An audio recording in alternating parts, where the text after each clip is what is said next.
Oke, izin kita mulai ya Pak. Ya, Bismillahirrahmanirrahim. Assalamualaikum warahmatullahi wabarakatuh. Waalaikumsalam warahmatullah. Salam, Om Swastiastu, Nama Budaya, salam kebajikan, dan salam sehat selalu untuk teman-teman semua. Alhamdulillah di pagi ini, di hari Sabtu ya, luar biasa di bulan Ramadan ya, di rumah saya tadi sempat hujan rintik-rintik nih Pak Pri. Nah, Ya, teman-teman bisa bergabung ya, tidak lanjut untuk tidurnya tapi mau buka laptop dan peralatannya untuk mendengarkan Pak Pri. Jadi kita apresiasi yang udah hadir di pagi hari ini dalam rangka untuk menuntut ilmu supaya mendapatkan ilmu yang bermanfaat dan barokah tentunya ya dari pengajar yang luar biasa Pak Prihartono. Sebelum saya mulai, izin saya memperkenalkan dulu dan alur webinarnya pagi hari ini. Teman-teman monggo kalau mau menggunakan background yang selama silakan agar kita nanti ada acara puncak yaitu foto bersama backgroundnya bisa sama. Yang bisa ganti monggo silakan ganti. Dan teman-teman nanti kalau ada yang ingin bertanya bisa menggunakan chat terlebih dahulu atau kalau Pak Pri membuka kesempatan untuk bertanya langsung, nanti kita akan ada tanya jawab langsung ya. Jadi metode pertanyaannya bisa via chat, atau jika ada kesempatan kita akan bukakan untuk di unmute ya, teman-teman bisa langsung bertanya. Ini rules-nya. Kemudian saya cerita sedikit mengenai NQA. NQA adalah Badan Sertifikasi ISO. Kita worldwide company, ada di 90 negara. Bisnis utama kita adalah melakukan audit sertifikasi. Jadi kita lakukan audit ke klien-klien kita. Kalau mereka kita rekomendasikan atau lulus, mereka berhak mendapatkan sertifikat ISO. Itu yang pertama, divisi sertifikasi. Namun kita juga punya divisi assessment. Divisi assessment ini outputnya adalah biasanya penunjukan dari customer untuk melakukan assessment di perusahaan-perusahaan. Yang lagi happening, lagi rame sekarang adalah pen testing ya, salah satunya teman. Banyak perusahaan yang minta dihack gitu untuk tahu bolong-bolongnya ada di mana saja. Kemudian kita ada energi audit, ada safety culture assessment dan lain-lain. Itu masuk ke pilar kedua yaitu pilar assessment. Kemudian kita punya divisi training. Nah, seperti yang webinar hari ini adalah dari divisi pelatihan atau divisi training. Ada yang setengah hari webinar, ada juga yang 5 hari untuk lead auditor course, ada juga yang 10 hari ya pelatihan-pelatihan yang terkait dengan programmer karena kita juga ada modul-modul terkait dengan cyber security dan proteksi-proteksi untuk cyber security. Itu bisa sampai dengan 10 hari. Kemudian ada divisi solusi, itu kegiatan solusi ini bukan konsultasi karena NQA tidak boleh melakukan konsultasi, namun kita lebih ke jualan aplikasi atau jualan software dalam rangka untuk membantu klien untuk bisa improvement, jadi menggunakan beberapa aplikasi. Ya, itu 4 pilar bisnis NQA. Kemudian secara statistik kita udah 35 tahun lebih di bisnis yang sama, jumlah klien kita ada 55.000 lebih di seluruh dunia. Kita beroperasi di 100 negara per hari ini dan ada 1.000 karyawan lebih di seluruh dunia. Ya, ini singkat padat mengenai NQA. Nah, mengenai acara hari ini perlu saya informasikan, ini eventnya free alias tidak berbayar alias gratis. Jadi kita berbagi ilmu, Pak Pri coba sedekah ilmu ke teman-teman, jadi tidak ada biaya sama sekali alias free. Namun, ada namunnya jika teman-teman ingin mendapatkan sertifikat seperti yang di kanan, atau ingin mendapatkan materinya dalam bentuk e-material, dalam bentuk PDF nantinya, teman-teman ada sedikit investasi yang harus dibayarkan, yaitu hanya 150.000 saja.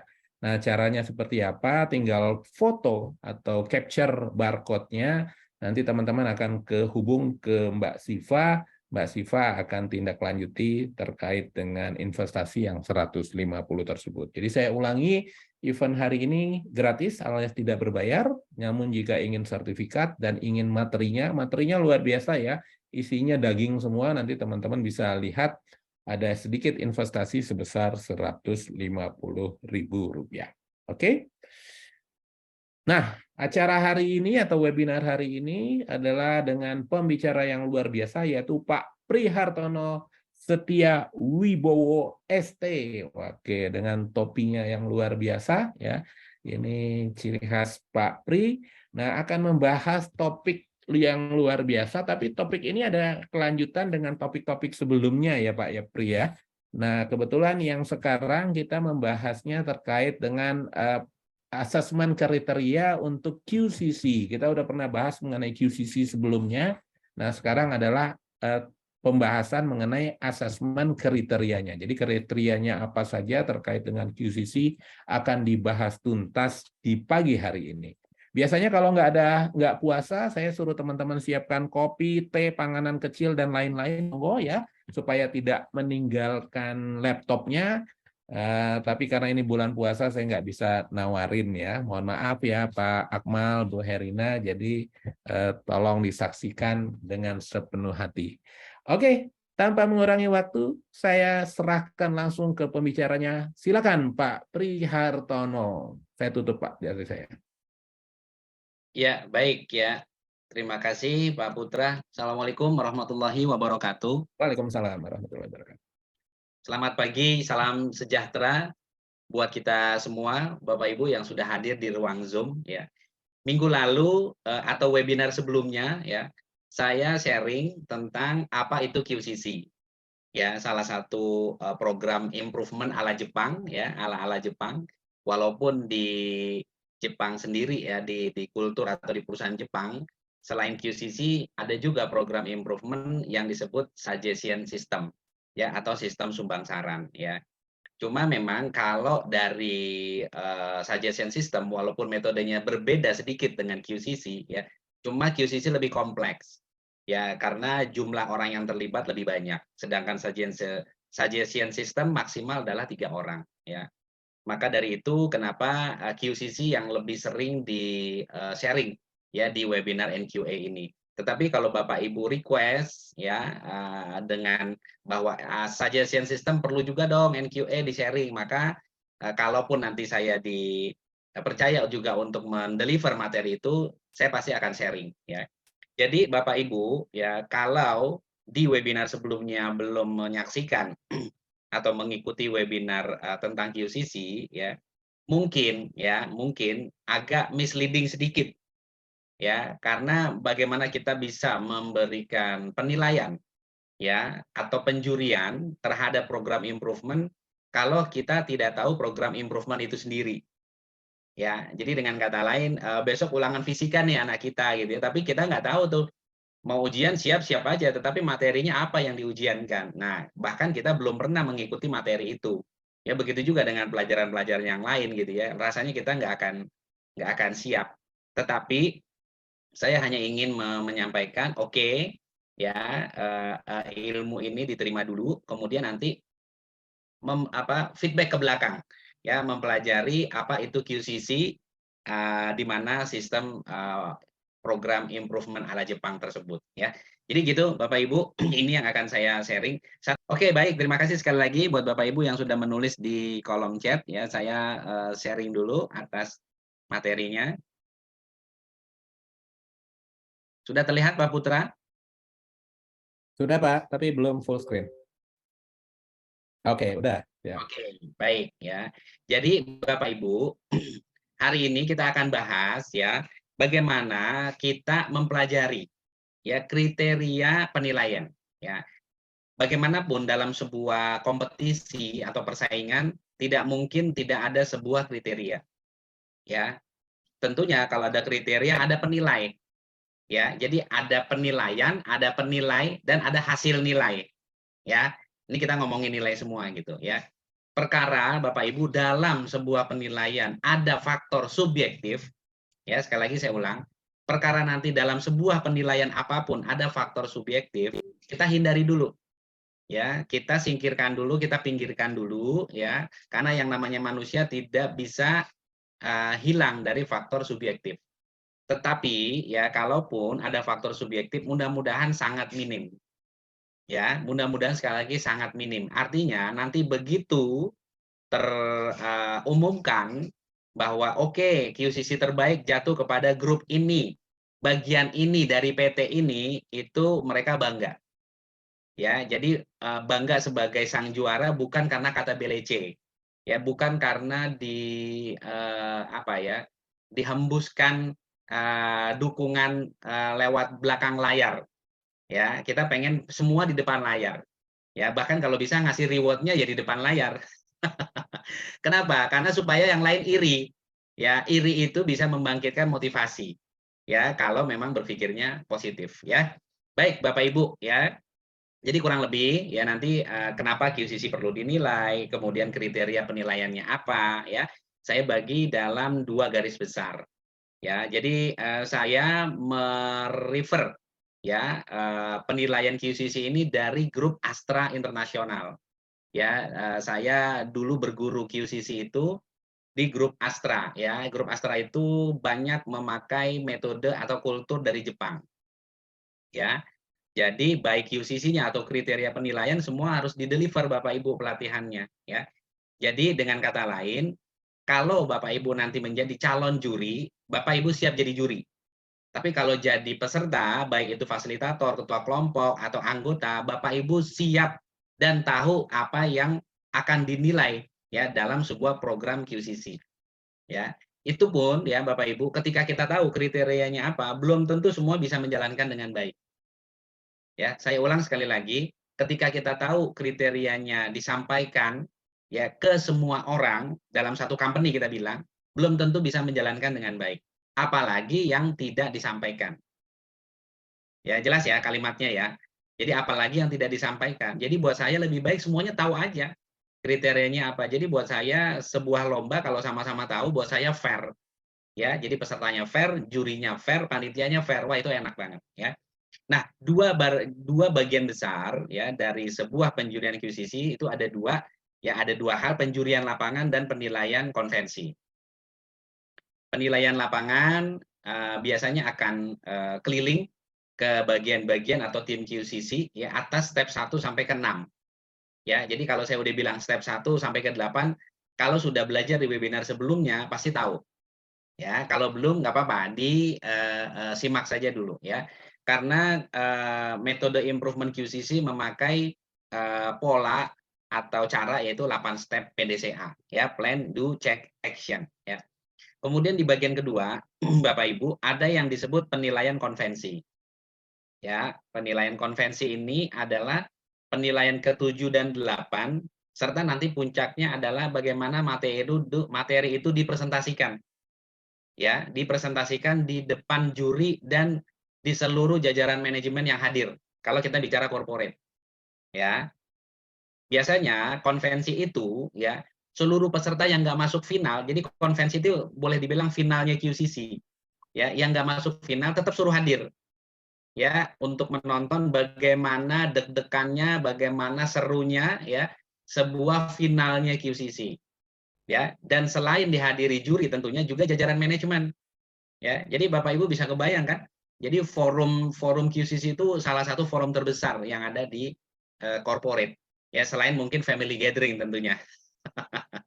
Ya, oke itu saja nanti mudah-mudahan 11:30 kita bisa tutup dengan foto bersama. Ya. Oke, kita masuk ke topik pertama, bagaimana atau kenapa QCC itu perlu dinilai. Ya. Yang pertama adalah meningkatkan interpersonal skill karyawan.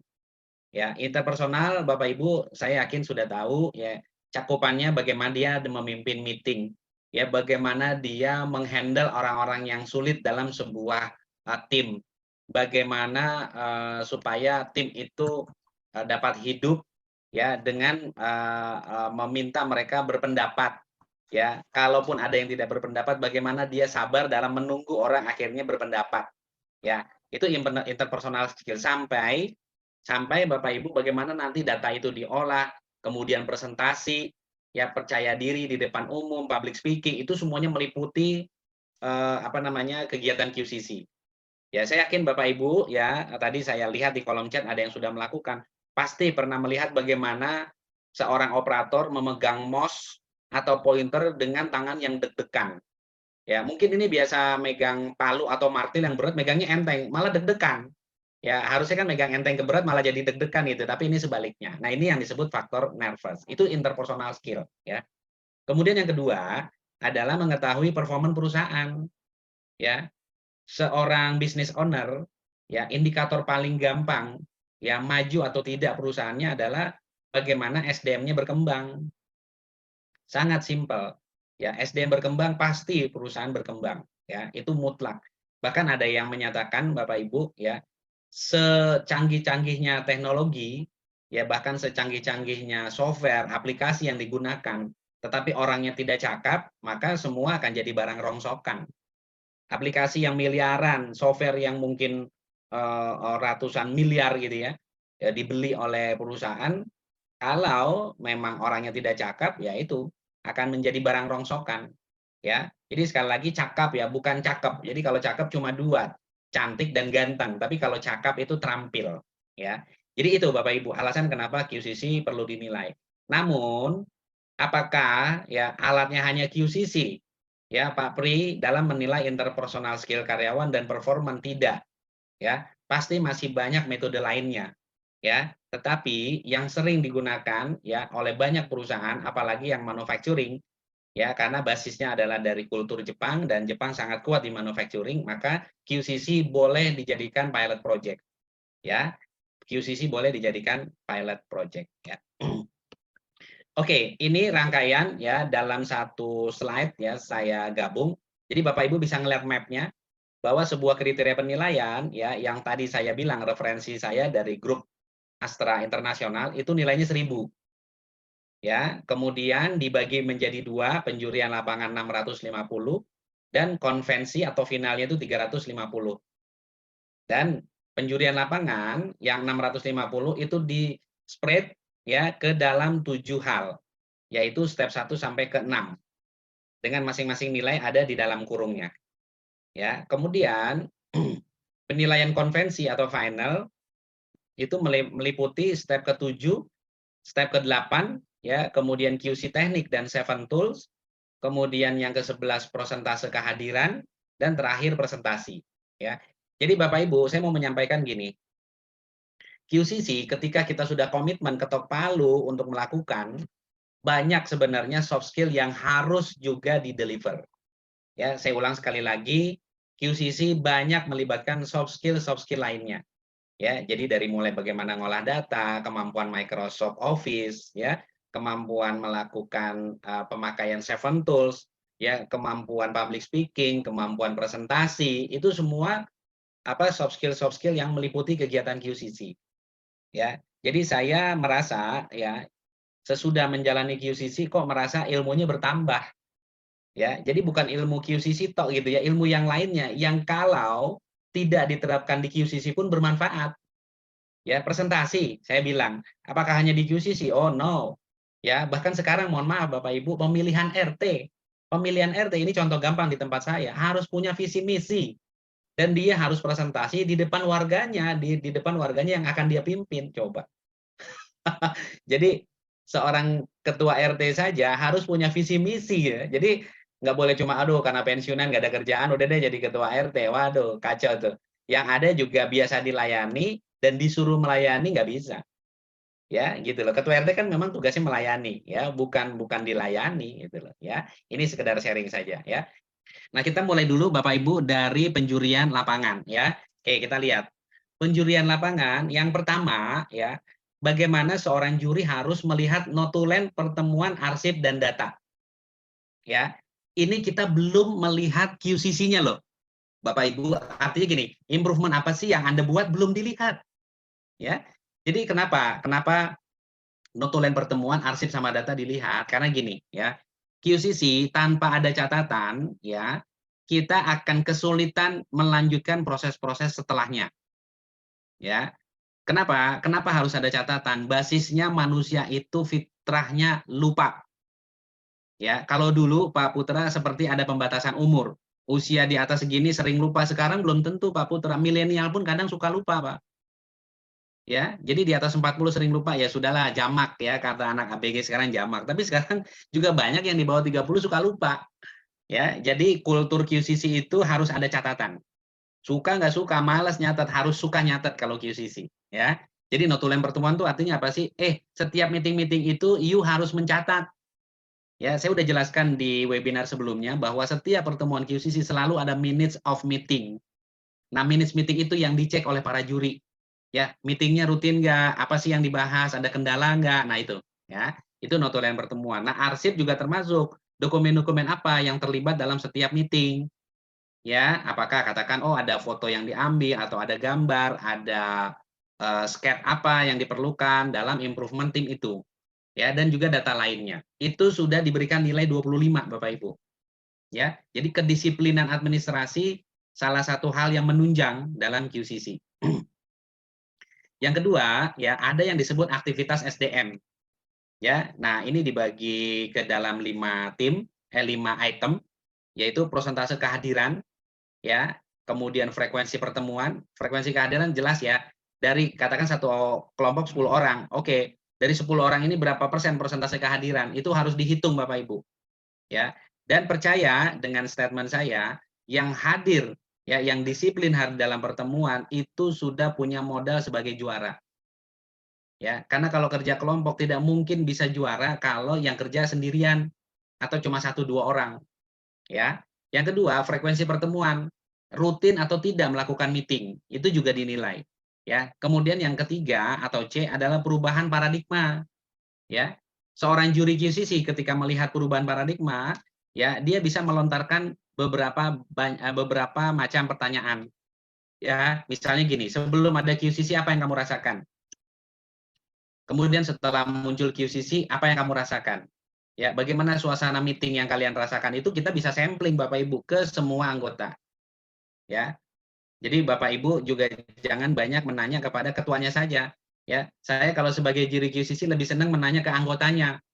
Apalagi mohon maaf gitu ya, kalau yang terlihat kalau orang Betawi bilang nih kok mukanya pelanga-pelongo, diem aja, bengang-bengong, nah itu patut dicurigai.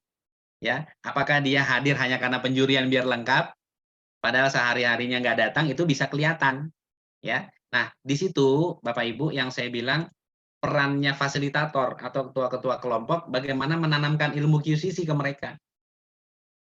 Ya, ini yang paling penting. Kemudian yang keempat yaitu pemahaman kerjasama anggota tentang materi perbaikan. Ya, ini juga banyak perlu dilontarkan pertanyaan-pertanyaan yang menuju kepada teamwork. Oke, ide ini lahir dari ide siapa? Ya, salah satu pertanyaannya. Ya, begitu muncul katakan namanya Fulan yang tunjuk, oh saya Pak, oke. Fulan kenapa Anda melontarkan ide ini? Anda dapat dari mana? Background-nya apa? Ya, itu juga perlu dilakukan. Ya. Kemudian yang terakhir, bagaimana pemahaman anggota tentang 8 step PDCA dan 7 QC tools. Ya. Jadi Bapak Ibu, perlu diketahui selain training QCC, ya, jadi sebelum Bapak Ibu kick off QCC, sebelum training QCC perlu dilakukan yang namanya 7 QC tools, alat bantu pemecahan masalah. Bapak Ibu sudah pada tahu ya, alat bantu pemecahan masalah. Jadi ada check sheet, ya, kemudian ada Pareto, ada histogram, ada hubungan grafik X dan Y, kemudian ada fishbone diagram dan seterusnya. Ya, itu 7 tools harus diajarkan dulu. Ya, kemudian baru kita tanya bagaimana pemahaman anggota, sampling aja. Ya, nanti yang laki-laki ditanya yang perempuan, itu adil. Ya, itu kita bisa lakukan. Nah, untuk Romawi 1 tentang dokumentasi circle dan aktivitas SDM itu sudah mengantongi nilai 150. Ya, hati-hati 150 kalau dari total 1000 itu lumayan sudah ngantongi berapa persen. Oke, ya. Ini yang kita perlu ingat-ingat begitu. Baik, selanjutnya step ke penilaian kedua adalah step pertama tentang tema. Ya. Ini mohon maaf Bapak Ibu di baris yang sejajar tema angka 5 ini tolong diabaikan. Ya, ini harusnya nilainya di bawah ini 5 ya. Yang pertama, kaitan tema dengan aktivitas atasan. Ya. Biasanya ya Bapak Ibu, seorang manajer ya atau bahkan seorang GM gitu ya yang memimpin ke departemen atau divisi, dia punya satu misi terhadap QCC yaitu misi atau target yang diemban ke dia dari perusahaan. Ya, contoh nih, misalnya saya sebut Pak Rusdin misalnya. Pak Rusdin seorang QA manager, ya. Nah, beliau punya satu target tuh, misalnya, oke, atasan bilang pokoknya you punya KPI menurunkan angka komplain pelanggan sampai sekian persen. Anda harus menurunkan reject rate sampai sekian persen. ya, misal ya misi-misi itu bisa ditugaskan ke tim QCC yang ada di bawah departemennya Pak Rusdin, ya. Jadi kaitan tema dengan aktivitas atasan seperti itu. Jadi paling gampang pertanyaan yang dilontarkan adalah tema ini lahir dari mana? Itu paling gampang. Ya, karena tema itu memang lahir dari macam-macam pintu Bapak Ibu. Ya, ada yang mohon maaf gitu ya. Kadang sebelum meeting QCC ke toilet dulu. Maaf sekali, mungkin dia buang air kecil. Ya, tetapi begitu selesai dia bilang, "Oh, tadi dapat inspirasi nih di toilet, temanya ini aja," gitu. Ya, macam-macam. Ada yang mungkin habis diomelin atasan dapat inspirasi. Apalagi yang habis dikasih reward. Ya, kan begitu. Jadi inspirasi itu kita pasti mutlak ya. Kita tahu munculnya kadang-kadang dari unexpected moment. Ya, momen yang nggak pernah keduga. Ya, itu yang nomor satu. Yang kedua, sifat improvement. Bapak Ibu kalau sudah tahu konsep QCC atau ikut webinar saya sebelumnya, improvement itu sifatnya cuma ada 3. Ya, jadi mengembalikan yang seharusnya, atau modifikasi, atau inovasi. Ya, mengembalikan yang seharusnya tahu kan ya, misalnya tong sampah, ya sudah memang untuk membuang sampah. Jangan tong sampah untuk membuang yang bukan sampah. Bahkan kalau perusahaan itu sudah menerapkan ya ISO 14000 ya, maka tong sampah itu biasanya 3 jenis. Ya, gitu. Yang organik, anorganik atau yang mudah diserap oleh alam. Jadi nanti akan dipisahkan tuh pembuangannya. Ya, kalau belum ya sudah biasanya ditumpuk jadi satu. Ya, tapi intinya tetap tong sampah. Ya, jadi mengembalikan itu seperti itu. Nah, modifikasi misalnya ada satu alat ya, ini untuk yang difabrikasi atau dimanufaktur, ada satu alat difungsikan ya dimodifikasi sedemikian rupa sehingga punya nilai tambah yang lebih bagus. Itu modifikasi. Ya. Nah, biasanya kalau modifikasi lebih banyak diterapkan di bisnis fabrikasi atau manufaktur. Ya. Kalau yang non teknis mungkin bisa melakukan modifikasi atau revisi terhadap dokumen, regulasi dan seterusnya. Ya. Kemudian yang paling tinggi nilai sebuah improvement adalah inovasi. Ya, menciptakan sesuatu yang belum ada menjadi ada. Ya, Bapak bayangkan dan Ibu bayangkan, inovasi itu paling mahal, ya, paling sulit diterapkan. Makanya kemudian QCC menghargai dengan nilai yang tinggi. Ya, itu sifat improvement-nya, ya.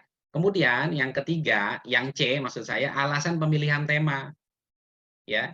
Bapak Ibu percaya tidak? Dalam sebuah keputusan selalu ada reasonable. Ya, jadi nggak mungkin kalau sebuah QCC ditanya alasan pemilihannya apa? Ujuk-ujuk datang dari langit, Bu.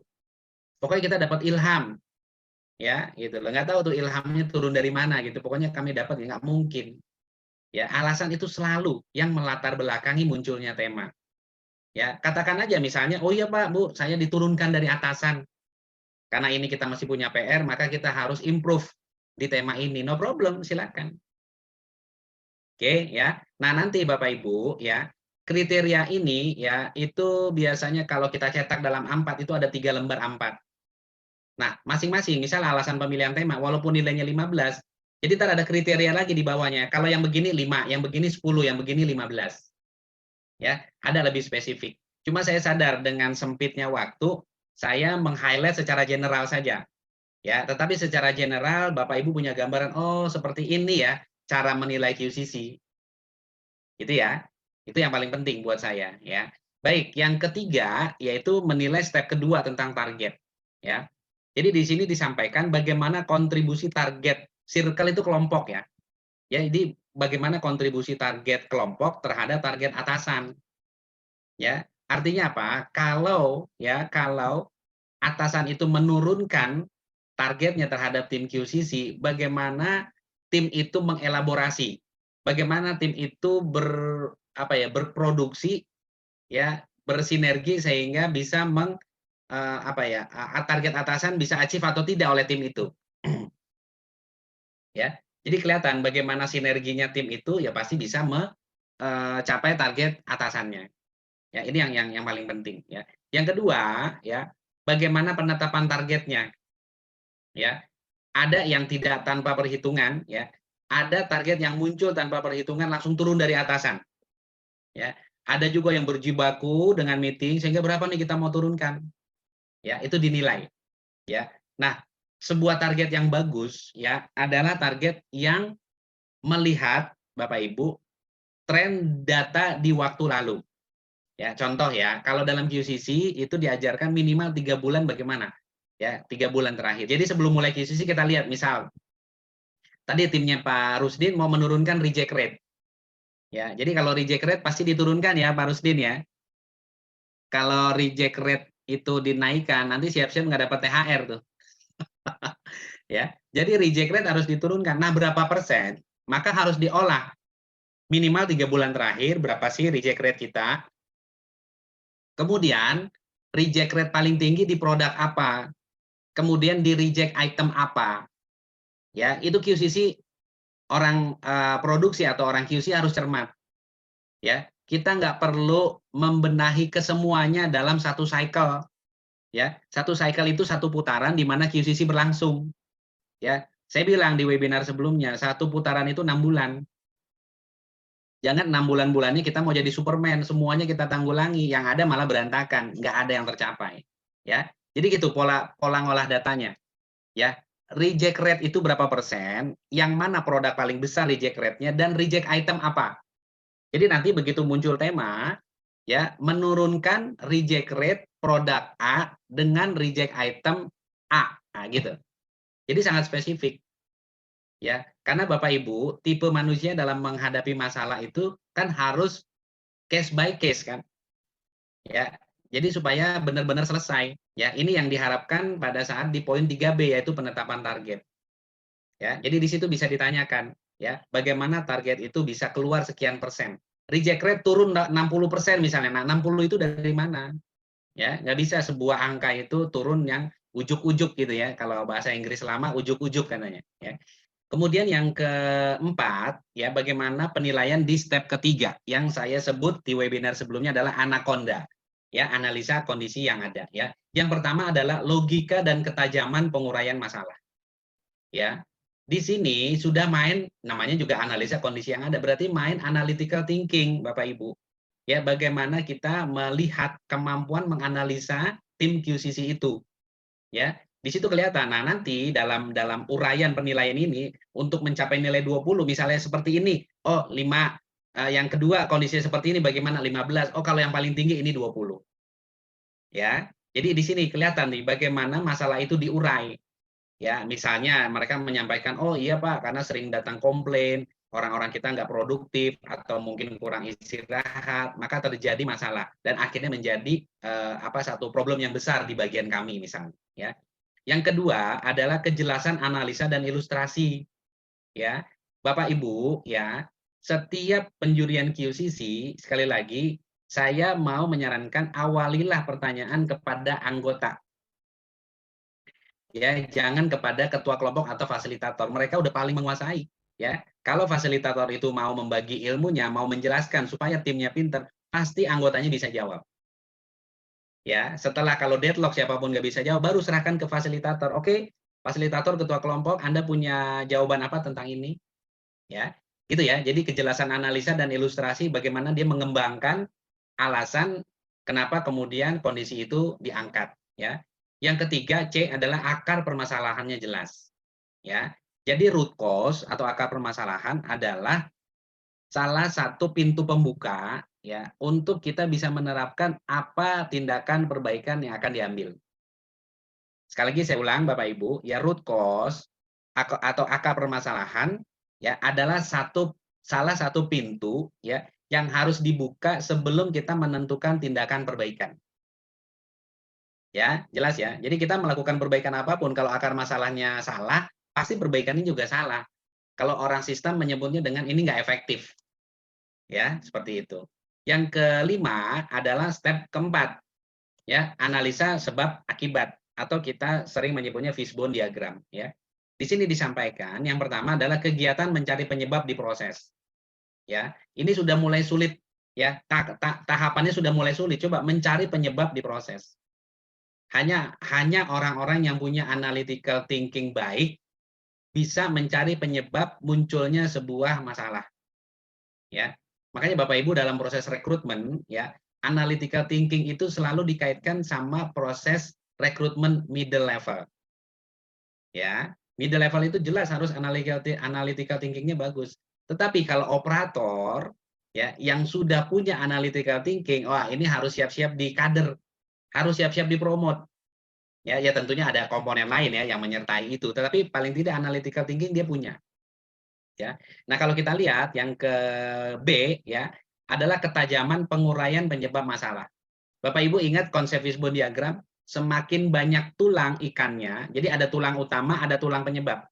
Ya, semakin banyak tulangnya, semakin kompleks masalah itu. Ya, jadi seorang juri melihat fishbone diagram tanpa membaca dulu udah ngerti. Ya, walaupun kita nggak tahu nih ikan apa, mau gurame kayak Fatin ini nggak masalah mau ikan apapun, tapi tulangnya banyak berarti problematikanya ribet. Ya, itu filosofi dalam mempelajari fishbone diagram. Ya, nah di situ ketajaman penguraian masalah kita lihat setiap panah atau tulang yang muncul, kan konsep fishbone diagram konsepnya kan gini, ketika why itu tidak terjawab maka itulah akar masalah. Ya, jadi di fishbone diagram orang Jepang selalu bilang 5 whys analysis. Jadi analisa 5 kenapa. Nah, 5 kenapa nih filosofi, bukannya 5 tuh benar-benar why-nya sampai 5 baru selesai, enggak. Saking banyaknya, ya kan, tanyakan kenapa, kenapa, kenapa, kenapa. Sampai kenapanya tidak terjawab, itu lingkari, tandai, berarti itu root cause. Ya, tapi harus diingat ya, root cause itu selesai ketika yang menjawab di tim itu. Kita percayakan saja sama tim kita. Kalau ditanyakan ke tim lain bisa saja berubah, mungkin itu bukan root cause, masih ada lagi, nggak apa-apa. Ya, problem itu muncul dan bisa dianalisa dan bahkan bisa diatasi dengan kemampuan kelompok kita. Nanti pun bentuk perbaikannya kok seperti ini, ya ini karena kemampuan kita memang sampai sini. Gitu ya. Tapi pastikan Bapak Ibu dan kita harus yakin dengan pola belajar yang terus-menerus makin tajam, maka perbaikan akan makin bagus. Harus sabar memang, jadi leader harus sabar. Kalau enggak, stroke duluan kita. Ya, jadi harus sabar. Nah, yang 5C disebutkan pengujian penyebab utama. Dalam QCC, ketika dapat faktor penyebab, kita harus uji. Uji itu artinya untuk menyatakan benar nggak ini faktor penyebab. Ya, seperti tadi misalnya Bang Unggul sampaikan, mau mengangkat drum dengan pengungkit. Kan kita tanya dulu, drumnya segede apa? Isi drumnya apa? Pengungkitnya pun dari bahan apa? Dari bahan kayu, dari bahan besi atau metal, ya kan? Dan kalaupun ngangkat, yang ngangkat itu orang atau alat. Itu semua dianalisa. Ya, apalagi kalau drumnya kecil tapi ini isinya bahan yang sangat eksplosif, ya mudah meledak, itu harus lebih hati-hati.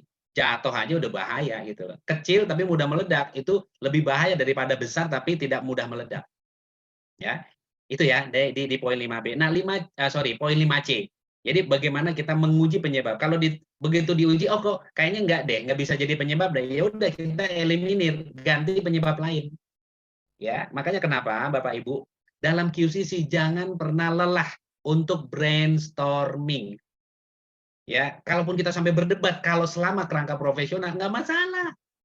Ya nanti istirahat ngopi bareng lagi di luar ya kan, kita makan bareng. Begitu QCC berdebat lagi no problem. Justru kalau kita adem ayem dalam manajemen analisa, kita harus dicurigai ada apa-apa.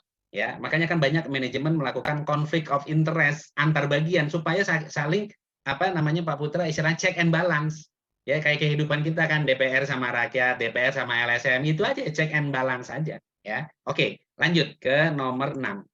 Step kelima rencana perbaikan ya. Rencana perbaikan ini adalah tahapan di mana perbaikan baru di planning. Ingat, tim itu belum melakukan perbaikan, baru merencanakan, baru membuat planning. Yang pertama kita lihat bagaimana matriks 5W2H.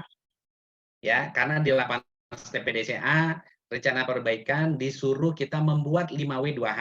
Ya, 5W2H Bapak Ibu pasti sudah tahu ya, walaupun nggak ber-QCC tahu karena ini sebenarnya manajemen problem yang sangat umum ya. Dari mulai what, why ya, kemudian when, where, ya how dan seterusnya ya. Itu bagaimana kita lihat apakah mereka mengikuti dari awal atau tidak perjalanan itu. Itu akan terlihat ya.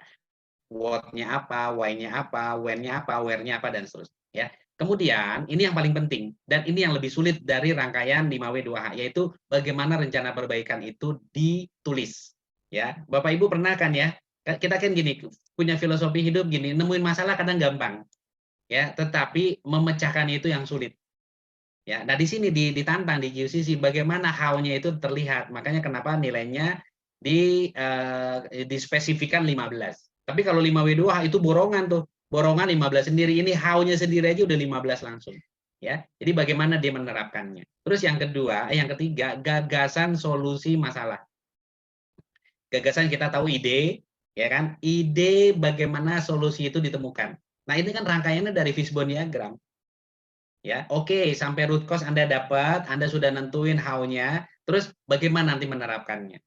Ya, jadi orang ketika mau melakukan ditanya dulu, nanti Anda menerapkannya bagaimana.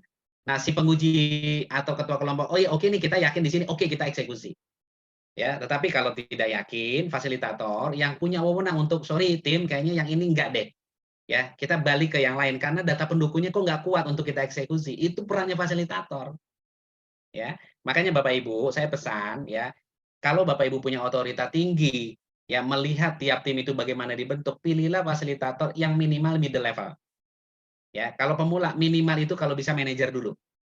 Ya, kalau sudah berapa cycle, oke lah boleh kaderisasi ke supervisor, sedang manajer bisa jadi juri.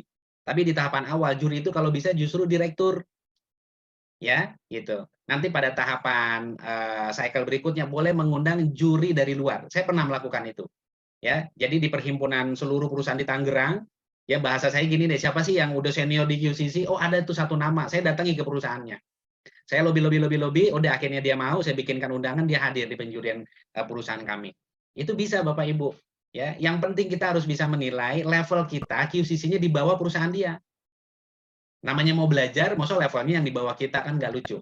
Atau bahkan sama, kadang-kadang mental kita juga kan kayak kejajah gitu. Aduh sama, ngapain saya belajar sama dia? Selalu kita akan belajar di orang atau perusahaan di level yang lebih tinggi. Karena kita mau naik kelas. Gitu ya, Bapak Ibu ya. Mudah-mudahan ini Ramadan tetap semangat. Yang berikutnya adalah target setiap aktivitas.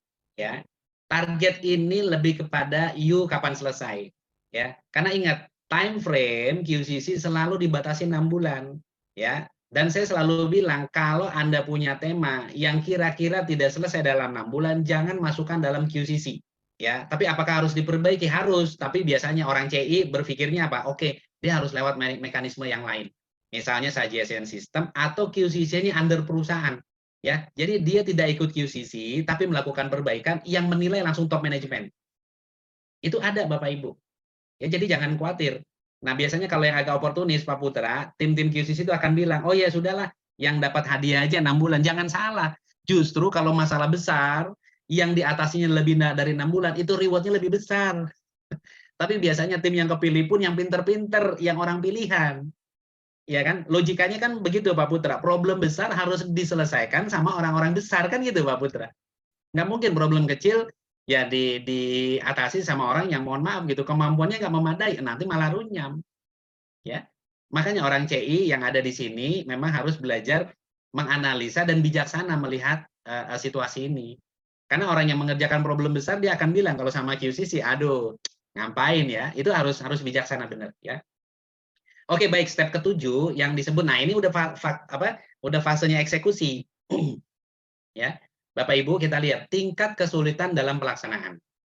Ya, seorang juri harus paham betul bahwa tingkat kesulitan itu ada 3, mudah, sedang, sulit. Ya, nah ini udah logika, yang lebih sulit nilainya lebih tinggi. Sudah pasti karena dia akan menggerus, akan mengenerate revenue lebih banyak. Oke, ya. Itu kemudian kejelasan detail setiap aktivitas perbaikan. Ya, jadi Anda eksekusinya ini. Nah, di form penerapan langkah perbaikan yang mana? Tolong tunjukkan. Ya, seorang juri ya suka kecele di fase ini Bapak Ibu ketika gini, apa yang ditulis tidak dilakukan atau apa yang dilakukan tidak ada yang tertulis. Jelas ya? Saya ulang nih pelan-pelan. Yang ditulis kadang tidak dilakukan. Tetapi yang dilakukan, ya kan, kita bilang kok Anda nggak pernah ada meeting-meeting sih tentang perbaikan ini, itu bisa saja terjadi. Ya, karena begitu on the spot, makanya tadi saya bilang, ilham itu datang karena biasanya jarang diundang. Toto muncul. Ya, tapi ada juga sih yang mengundang ilham, ya kan, karena bahasanya ini banyak doa-doa, ternyata muncul juga gitu loh. Ya, itu bisa terjadi. Nah, kita tinggal sarankan Anda tolong tulis apa yang diperbaiki tadi yang belum ditulis, tolong tulis di kolom eksekusi perbaikan. Kenapa harus begitu Bapak Ibu? Nanti generasi berikutnya yang meneruskan tim QCC ini tahu bahwa oh langkah perbaikannya begini, hasilnya tuh begitu, gitu loh. Ya. Nah, biasanya kenapa? Kenapa? Karena saya bilang ini kultur Jepang, orang Jepang tuh harus dibilang jangan pernah malas mencatat. Gunanya di sini Bapak Ibu. Ya. Kalau orang sistem menyebutnya traceability. Jadi mampu telusur, ya. Anda pernah melakukan perbaikan ini, hasilnya gimana? Iya Pak, pernah. Mana? 2 tahun lalu Pak, mana? Buka filenya. Nah, orang yang tertib administrasi Bapak Ibu bisa menyampaikan apapun cerita di masa lampau. Ya, kalaupun bukan kita yang buka, paling nggak ada orang yang bisa buka tapi tahu filenya ada di mana. Ya, ini yang paling penting. Ya. Kemudian yang ke C, 7C adalah hasil setiap item penanggulangan. Ya. Setiap yang sudah dieksekusi, ya, memang ada yang sudah terlihat hasil perbaikannya, ada yang butuh waktu untuk melihat trennya seperti apa. Misal, saya ambil contoh. Di satu proses misalnya kita sebut powder coating. Ya, sebuah proses painting katakan untuk panel pengecetan panel. Ya, jadi sheet metal yang udah dibentuk masuk ke powder coating dengan temperatur tinggi. Kita bilang oven temperatur. Ya. Ketika perbaikannya adalah reject item tentang cacat cat, kita bilang katakan scratch ya atau gores. Itu harus dilihat berapa banyak produk yang udah dicat, berapa banyak nggak muncul scratch. Setelah diperbaiki tentunya. Ya, itu harus dilihat trennya. Ya, jadi ada yang butuh waktu cepat, ada yang lama. Nah, ketika sudah ada perbaikan, langsung kita tanya, hasilnya bagaimana Bapak Ibu di tim Anda? Ya, nah itu nilainya 60. Misalnya ada di situ tertulis, oh ya nilainya signifikan, biasanya nilainya tinggi 60. Hasilnya moderat aja biasanya sedang sekitar 30. Hasilnya kok masih masih kecil, biasanya nilainya paling kecil. Ya. Jadi setiap item penanggulangan kita harus selalu bawa terhadap temanya ke solve atau tidak, temanya tercapai atau tidak, atau problemnya tersolusikan atau tidak. Ya, itu ketahuan di poin 7C setiap hasil setiap item penanggulangan. Ya. Nah, kalau bisa oh ada 10 Pak item penanggulangan tapi kok yang terlihat baru 3 ya yang efektif. Nah, Bapak itu udah bisa langsung menilai tuh. Ya. Coba kita bayangkan di step ke-6 sendiri aja itu sudah 70 60 udah 200. Ya. Gitu. Jadi harus hati-hati dalam setiap menguji atau menilai antar step, ya. Oke, baik. Saya lanjut ke penilaian konvensi, ya. Penilaian konvensi ini menyisakan 3,5, ya. Kalau kita lihat, yang pertama adalah evaluasi hasil, ya. Evaluasi hasil, ya. Kita bisa lihat terhadap apa, Bapak Ibu? Yang pertama korelasi terhadap target, ya. Nah, biasanya di kolom atau di fase ke-7, step ke-7 ada bagian yang disebut plan versus target. Actual versus target. Harus terlihat. Ya, Anda targetnya berapa, tercapainya berapa? Itu di step ke-7, ya. Kemudian yang B, pencapaian hasil dengan target atasan. Ya, kalau tadi target atasannya yang di-deliver ke tim itu, maka dilihat ya bagaimana achievement-nya. Ya.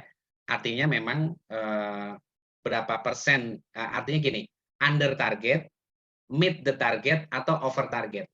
Ya, biasanya cuma 3 tuh. Ya di bawah sesuai atau malah melebihi target. Ya. Yang ketiga adalah korelasi terhadap batas waktu dari target. Ya. Ketika Anda mencanangkan target, Bapak Ibu pasti punya yang namanya timeline. Ya.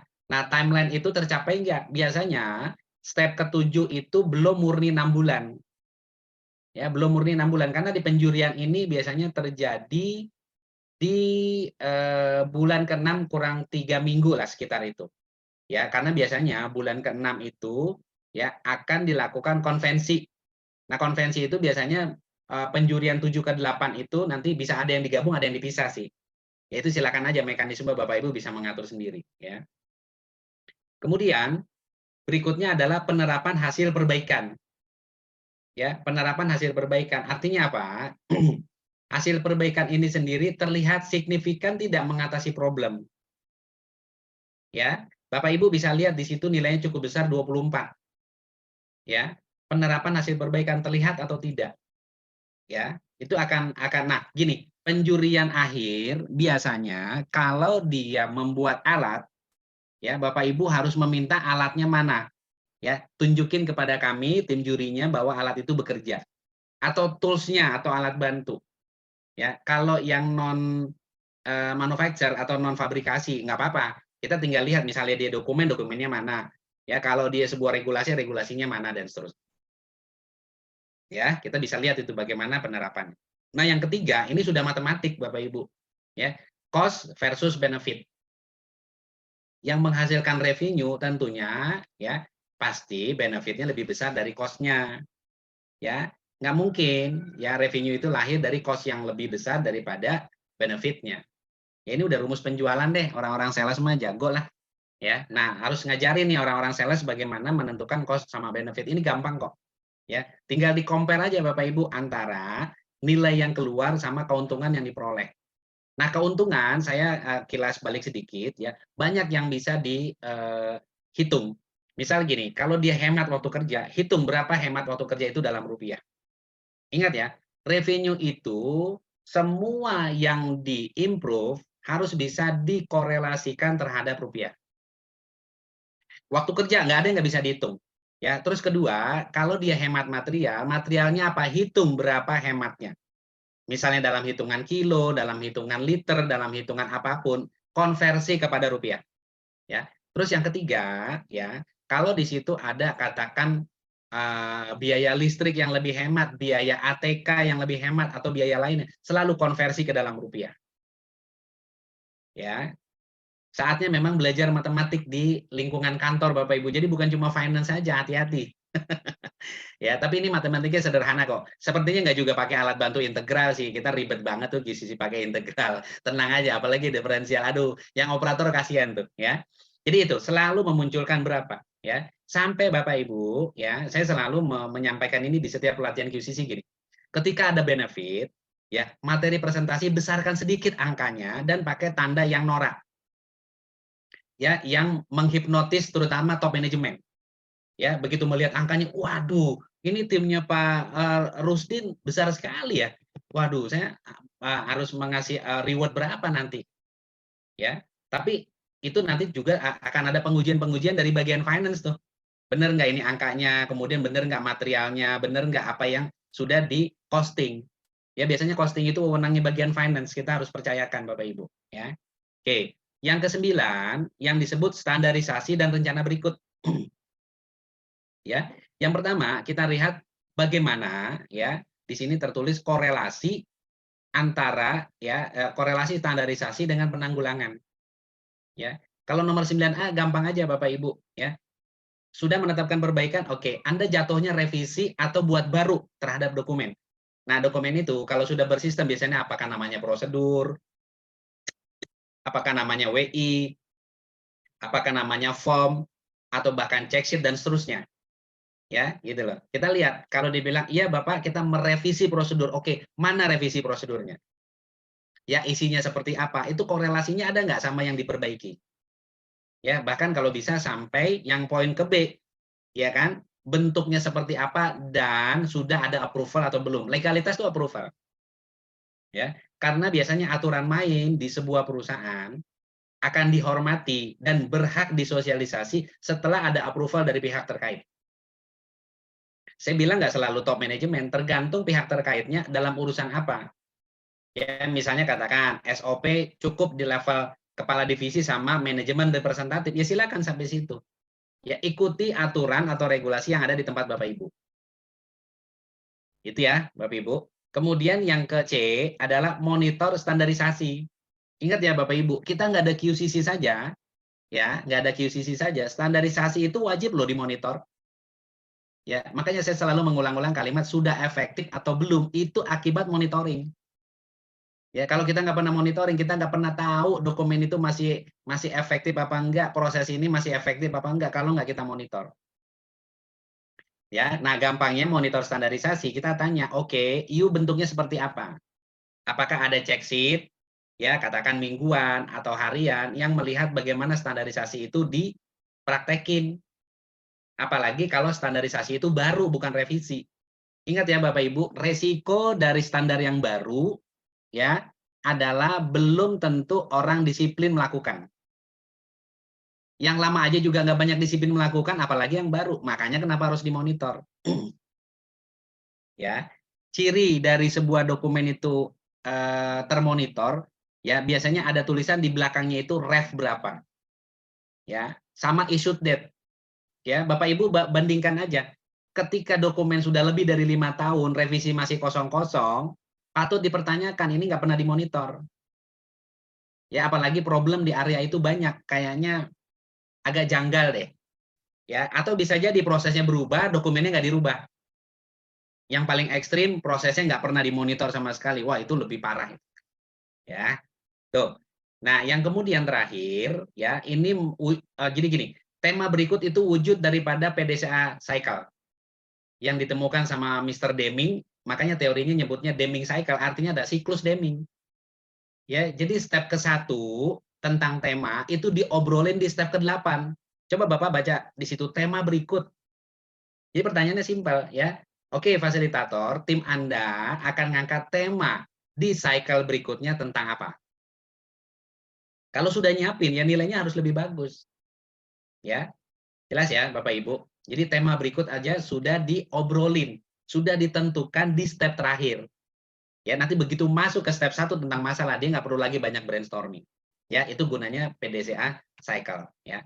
Yang berikutnya, ya, yang disebut dengan QC teknik dan 7 tools. Nah, ini yang perlu ditekankan.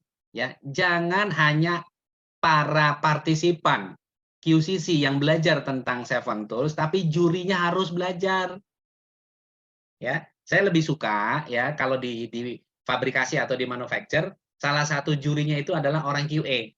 Kalau bisa QA director atau QA GM. Ya, karena seorang QA itu nggak mungkin nggak menguasai 7 QC tools. Ya, Ibu, Bapak perlu diperhatikan karena kalau jurinya nggak menguasai bagaimana bisa menilai.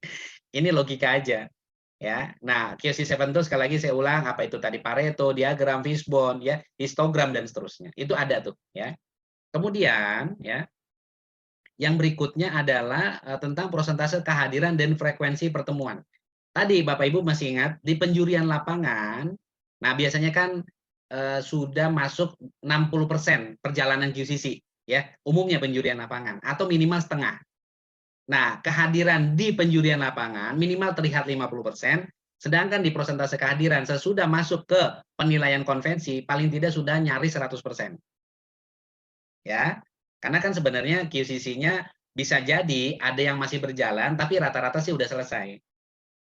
Ya, itu yang harus dilihat. Berapa persentase dan berapa frekuensi pertemuan. Misalnya gini, total selama 6 bulan, kalau seminggu 2 kali, ya, seminggu 2 kali, katakan Senin, Kamis 2 jam masing-masing. Kita bisa hitung 2 kali 8 itu dalam sebulan, berarti 16 pertemuan.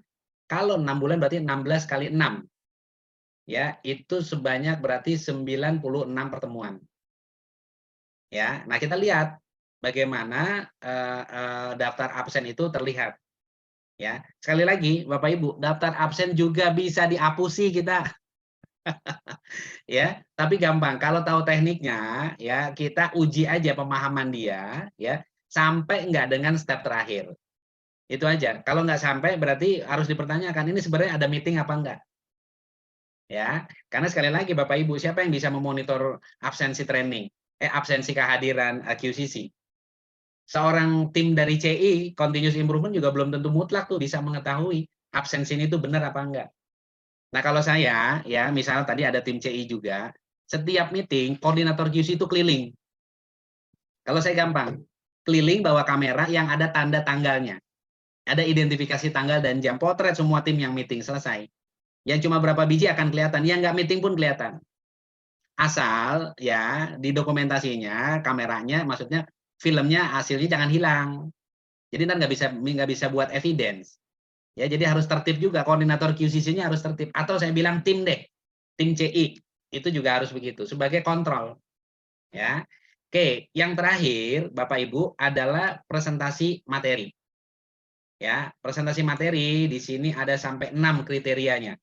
Ya, ini sudah full, ya, sudah appreciate terhadap tim yang akan maju presentasi.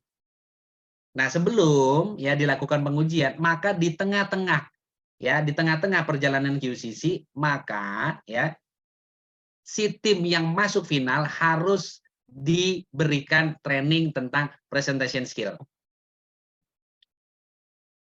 Rasanya nggak fair kan ya Bapak Ibu, misalnya, oh saya timnya masuk presentasi, tapi saya nggak dibekalin. Jadi ntar bicara A, I, U, megang pointernya juga ngaco-ngaco, makainya nggak pakai PowerPoint. Nah ini bagaimana juri melihat bahwa tim ini layak masuk final. Koordinator QCC itu tugasnya, atau tim continuous improvement, ya harus menyediakan narasumber atau resources yang bisa mendeliver presentation skill. Ya, oke, yang pertama yang dinilai dalam presentation skill adalah bahasa. Ya, bahasa tentunya pasti bahasa Indonesia. Kalau kita bicaranya adalah lokal, ya. Tetapi beberapa perusahaan katakan punya juga satu corporation katakan di luar negeri. Ya, ketika katakan dia mewakili perusahaan di Indonesia untuk maju ke finalnya tingkat corporation ya, internasional, maka harus diganti materinya harus pakai bahasa Inggris. Itu suka nggak suka Bapak Ibu. Minimal 2 sampai 3 orang harus diajarin. Sekarang kalau udah internasional bahasa Indonesia kan kayaknya aduh gimana ya. Ya CEO-nya juga pasti akan nggak rela ngelepas, makanya harus dikursusin, harus ada wakil yang bisa dalam bahasa Inggris. Ya. Yang kedua, bukan cuma bahasanya sendiri, tapi bagaimana bahasa itu disampaikan. Ya. Terus dalam poin B, irama atau intonasi. Ya, di presentation skill itu 6 poin ini diajarin. Ya, bagaimana saat kita agak kenceng terhadap statement yang kita perlu dan penting, kapan kita slow aja, itu semua diajarin. Kalau slow aja nggak ada greget. Tapi kalau kencang terus, orang juga kayaknya dengerin tegang gitu loh. Ini sebenarnya perang atau presentasi gitu. Ya, ini harus dimainkan, ya, iramanya dimainkan. Terus yang ketiga adalah penampilan. Ya, jangan sampai lupa Bapak Ibu, di konvensi ini kita belajar menjadi elegan. Nah, biasanya yang masuk final itu dia punya jersey khusus. Ya, entah mungkin batik atau dia beli kaos yang seragam atau bahkan ada yang pakai jas dan dasi. Silakan saja sesuai dengan budget. Ya. Kalau perusahaannya memberikan satu biaya yang sudah ada dalam proposal kegiatan QCC, silakan. Saya dulu cycle ketiga atau keempat membudgetkan adalah seragam untuk yang masuk final. Karena yang masuk final cuma 3. Katakan 10 orang, berarti 10 kali 3, 30 nyediain baju. Ya, antara batik atau mungkin kaos hem itu udah pasti. Nggak mungkin kaos oblong. Jadi kaos yang nggak ada kerahnya itu kan kurang sopan dalam presentasi. Jadi seelegan mungkin, tapi juga sesuai dengan budget perusahaan. Ya, itu penampilan penting.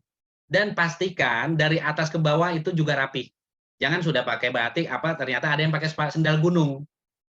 Ya, katanya yang penting kan terikat, Pak. Iya terikat, tapi jari-jarinya kelihatan. Udah gitu aromanya nggak enak lagi. Ini gimana? Gitu. Ya, sepatu. Ya, konsepnya sepatu. Ya, kalau bisa sepatunya seragam lebih keren lagi. Biasanya kalau seragam Pak Putra ya paling gampang safety shoes.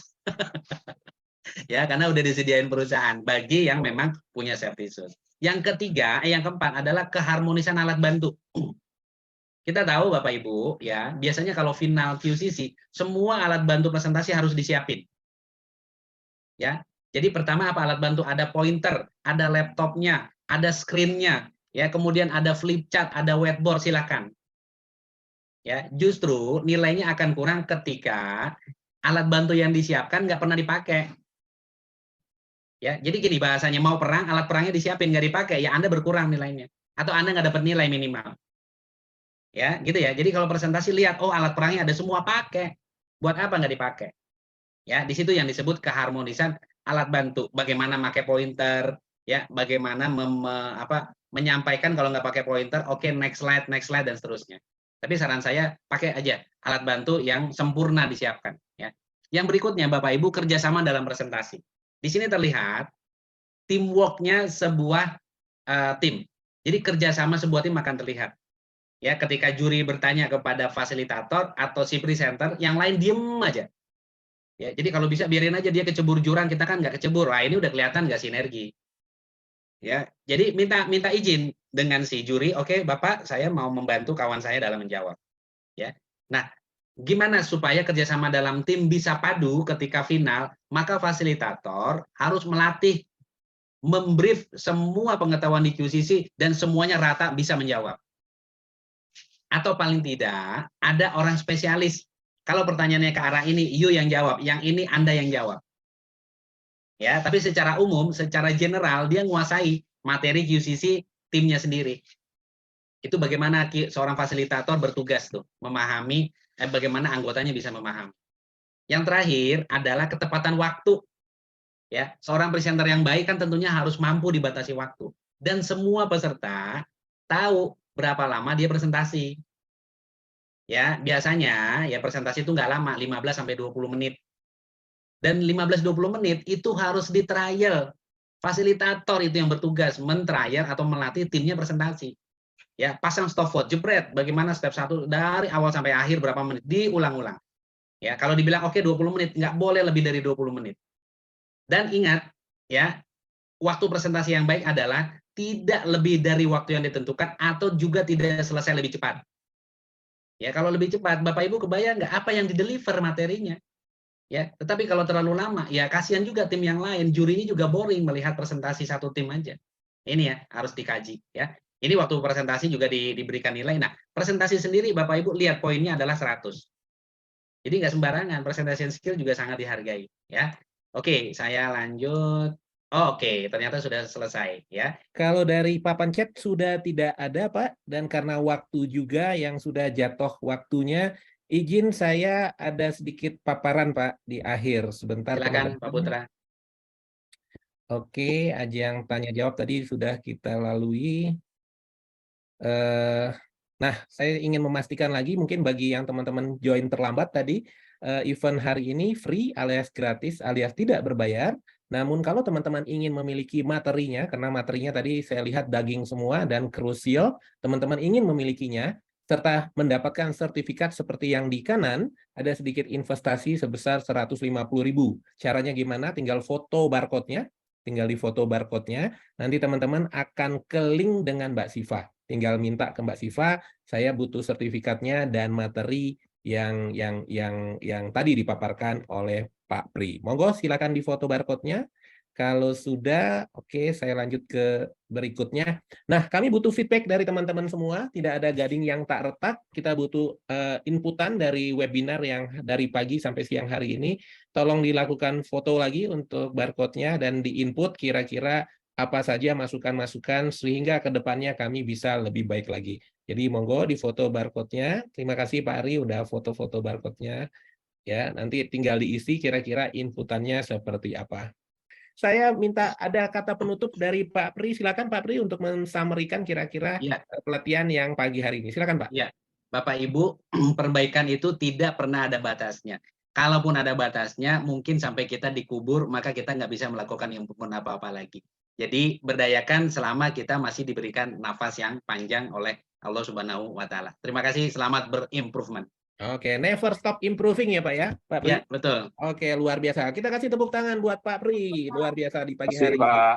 Izin teman-teman karena waktu juga, saya pamit juga. Terima kasih atas kehadiran teman-teman semua di webinar pagi hari ini. Semoga banyak manfaat dan teman-teman bisa implementasikan juga di unitnya masing-masing. Saya tutup. Assalamualaikum warahmatullahi wabarakatuh. Salam sehat selalu untuk teman-teman semua. Terima kasih, Pak. Terima kasih, Terima kasih. Terima kasih Ya, banyak. terima kasih Pak Rinto, Pak Sahrul, Pak Nur Hasan, Pak Rusdin, Pak Hari, Ibu Herlina, Terima kasih Pak Ran. Pak Arif, dan Bapak Ibu semua lainnya. Saya mohon Terima kasih pamit. semuanya.